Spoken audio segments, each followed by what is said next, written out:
Quel bilan tiré du premier conseil municipal de la nouvelle ville d'Amos et que réclament les 13 000 travailleuses de la petite enfance bientôt en grève? Voilà les questions qu'on s'est posées pour vous.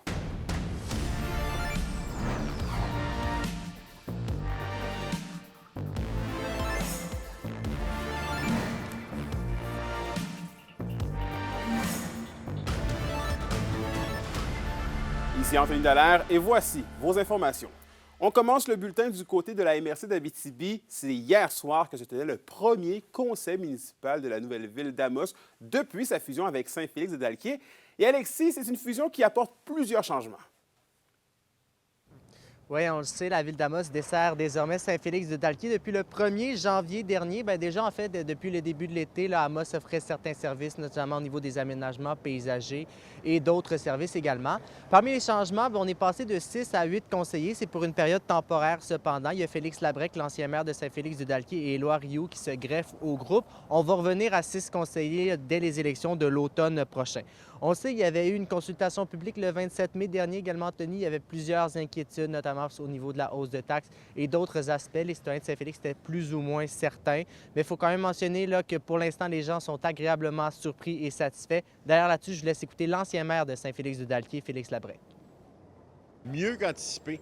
Quand on a un gros projet de même, on a tout le temps des craintes, mais à chaque jour qui passe, on voit le service qui est rendu par la ville d'Amos, puis on est incroyablement satisfait jusqu'à présent. Bon, maintenant que ça c'est dit, vous avez demandé hier soir à Sébastien Dastou si d'autres projets de fusion comme celui-ci pourraient survenir prochainement. Oui, c'était intéressant de poser la question parce qu'il y a plusieurs autres petites municipalités autour d'Amos qui pourraient peut-être être tentées de fusionner ou du moins proposer leur candidature après avoir vu ce qui se passe avec Saint-Félix de Dalquier. Est-ce que c'est quelque chose qui est plausible? La réponse, c'est oui. Évidemment, il y a plusieurs démarches à faire, il y a des études à faire. C'est quelque chose qui prend du temps, qui prend beaucoup d'énergie. Donc oui, c'est plausible. Le maire d'Amos n'exclut pas la possibilité qu'il y en ait d'autres, mais comme j'ai dit, c'est quelque chose qui prend du temps et de l'énergie. Je vous laisse écouter Sébastien Dastou. Je ne pense pas que tous les regroupements sont nécessairement pertinents, mais je pense que de faire l'analyse, ça peut nous donner au moins l'information véridique. Maintenant, c'est sûr que c'est extrêmement énergivore de faire un regroupement comme celui-là. Je m'attends d'avoir une grosse année de tour de roue pour nos services. Mais c'est sûr que la ville d'Amos ne dira pas non à d'autres analyses, mais ça reste que c'est beaucoup d'énergie. Idéalement, c'est de le faire en plus grand groupe, là, je dirais. Là. Ça serait mieux d'en faire quelques-unes aux 2 ans que d'en faire une par année pendant 10 ans. Là. Mais l'objectif là-dedans, c'est vraiment juste de tendre la main, être là comme un joueur clé. On est quand même la ville-centre de la MRC d'Abitibi. Dans la mesure où il y a des gens qui vivent des problématiques, puis qui lèvent la main puis qui ont la volonté d'eux, on ne laissera pas personne en misère.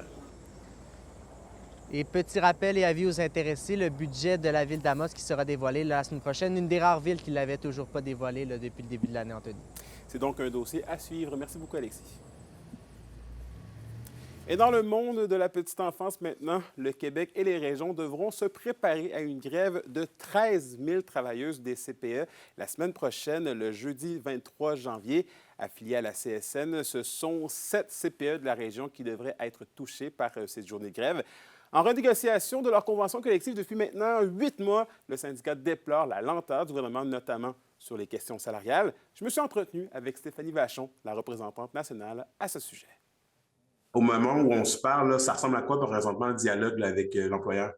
Oui, on a discuté des clauses normatives, en fait, amplement là, depuis ces 8 mois-là. On a presque terminé l'entièreté des clauses normatives. On est rendu à discuter des clauses monétaires. Ça fait quelques rencontres qu'on demande à la partie patronale de savoir où est-ce qu'on se situe au niveau monétaire. Malheureusement, on est encore sur le premier dépôt de mai 2024. Puis on trouve qu'on n'a pas suffisamment de matière là, sérieuse pour débuter les discussions sur tout le volet monétaire. OK, donc vraiment, de ce que je comprends, il y a eu quand même des bonnes avancées, mais ce qui bloque présentement, c'est le côté monétaire, c'est ça? Oui, exactement. En fait, on n'a pas eu aucune discussion sur tout le volet monétaire. Donc, c'est sûr que c'est les enjeux les plus sensibles. Nous, on a beaucoup de demandes qui ratissent large, qui veulent vraiment améliorer les conditions de travail. C'est les demandes des travailleurs et des travailleuses des CPE qu'on a sur la table. La partie patronale est restée encore sur son offre de mai 2024, qui est à 12,5 pour le salaire, puis rien d'autre autour dans l'ensemble des conditions de travail. Fait que c'est sûr là, qu'il faut que la négociation prenne un autre tournant puis un autre rythme. Et vous faites quand même partie des derniers syndicats à signer une entente avec le gouvernement. Est-ce que vous jugez, malgré certaines avancées significatives, que le gouvernement fait preuve de mauvaise foi à votre égard? Je dirais pas mauvaise foi parce que c'est vraiment un mot tabou là, dans le secteur de la négociation, mais on représente 80% des CPE syndiqués partout au Québec. Donc, on est vraiment la table la plus représentative. On a 12 500 travailleuses. C'est surprenant, en fait, que le gouvernement ait voulu avoir une entente avec d'autres centrales moins représentatives que nous, bien avant nous. Par contre, leur négociation était plus avancée. Il y avait beaucoup moins de demandes qui touchent beaucoup moins de clauses et étaient rendues là dans leur négociation.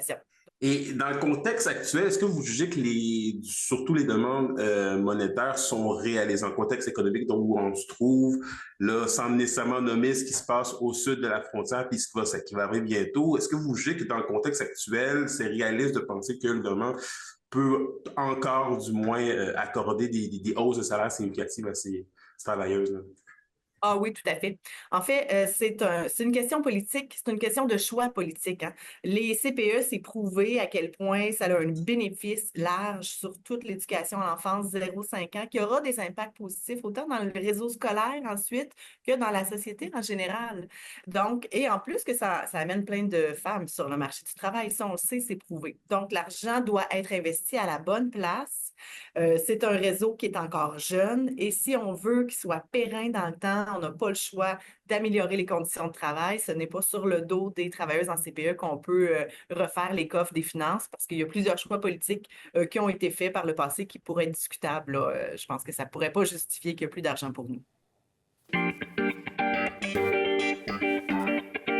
Et au culturel, la pièce de théâtre Bachelor des productions Martin Leclerc est présentée ce soir au Théâtre du Cuivre de Rouyn-Noranda. C'est une tragicomédie mise en scène par la native d'Abitibi, Edith Cochrane. Demain, la pièce sera aussi présentée à Val-d'Or et plus tard cette semaine au Témiscamingue. Voici un petit avant-goût de ce qui vous attend ce soir. On plonge vraiment, comme à une nouvelle amie. On raconte les trucs un petit peu superficiels, puis plus ça va, plus on se connaît un peu mieux, on va gratter un petit peu plus, puis après, oui, ça finit avec elle nous raconte un drame qui s'est passé dans sa vie. Donc oui, il y a certaines personnes qui sortent de là très touchées parce que ça peut leur arriver aussi. Puis oui, c'est touchant et en même temps léger et divertissant.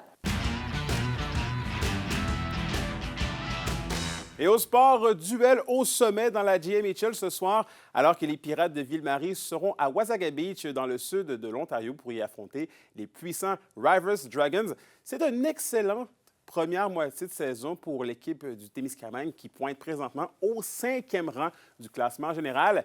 D'ailleurs, l'attaquant Cooper Brazo est le joueur de la semaine pour les Pirates avec 4 buts lors du dernier week-end, dont 3 samedis pour obtenir son premier tour du chapeau. Ville-Marie sera de retour à la maison vendredi à l'occasion d'un duel contre le Bécard de Sainte-Terre qui lance son année 2025 contre leurs rivaux régionaux. Et pour le Bécard, c'est un peu plus compliqué cette saison encore avec 8 victoires en 22 matchs.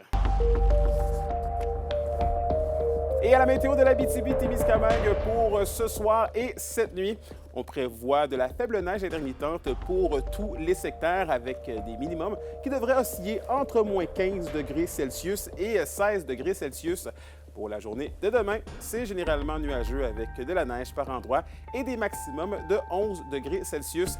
Finalement, en aperçu pour jeudi, c'est de la neige intermittente avec des maximums de moins 5 degrés Celsius. Et voilà, c'était vos informations régionales. Merci encore une fois d'avoir été des nôtres. Nous, on se dit bien évidemment à demain pour la suite des choses. D'ici là, prenez soin de vous.